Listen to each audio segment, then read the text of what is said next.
Hello dear students, this is science video assignment number 15. We are reading chapter number 11 measurement and today we will read the remaining chapter.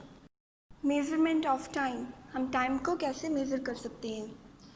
We use a watch or a clock to know the time. So हम time को पता करने के लिए watch या फिर clock को use करते हैं. Time is measured using hours, minutes and seconds. Time को हम hours, minutes और seconds में measure करते हैं. So next is measurement of temperature. हम टेम्परेचर को कैसे मेज़र करते हैं? द हॉटनेस और coldness of an object can be measured by checking its temperature. So कोई ऑब्जेक्ट कितना हॉट है या कितना कोल्ड है वो हम उसका टेम्परेचर चेक करके बता सकते हैं. Temperature can be measured using a device known as thermometer.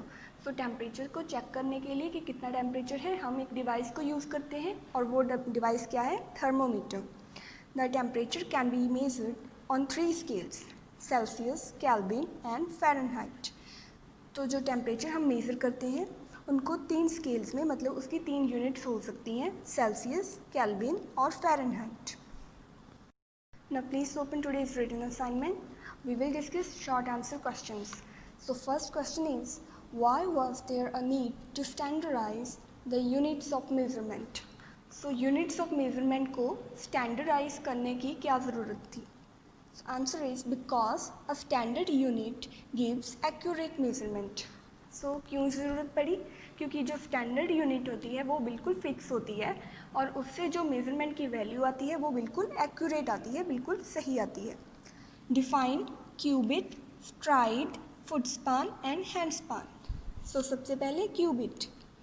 The distance from the elbow to the middle finger of the hand. So cubit क्या होता है? एल्बो से मिडिल फिंगर तक का जो डिस्टेंस है इसको हम क्यूबिट बोलते हैं. Next is STRIDE. स्ट्राइड क्या होता है? The distance covered by taking a long step while walking और रनिंग. सो जो हमारे दोनों फीट के विचकार वाला जो डिस्टेंस होता है उसको हम स्ट्राइड बोलते हैं. Next is foot span. The distance covered by the foot. So foot span क्या है? जितना हमारा फुट की लेंथ होती है उसको हम फुट स्पान कहते हैं. Hand span. The distance between the tip of the thumb and little finger.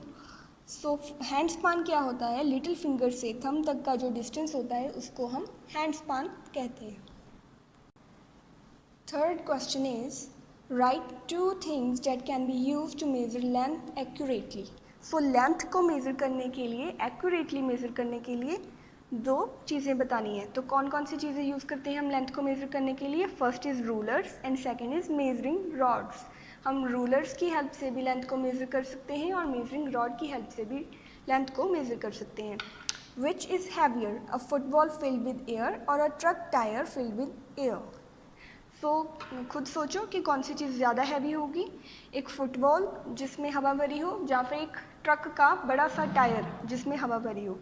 तो obviously a truck tyre filled with air is much heavier, क्योंकि ट्रक टायर का मास ज़्यादा होता है, वो ज़्यादा हैवी होगा. Now fifth question is, which instruments can be use to measure capacity. So capacity को मेज़र करने के लिए हम कौन सी चीज़ें यूज़ करते हैं? Measuring cylinders and measuring cans. So किसी भी लिक्विड की कैपेसिटी को मेज़र करने के लिए हम मेजरिंग सिलेंडर्स और मेजरिंग कैन्स को यूज़ करते हैं.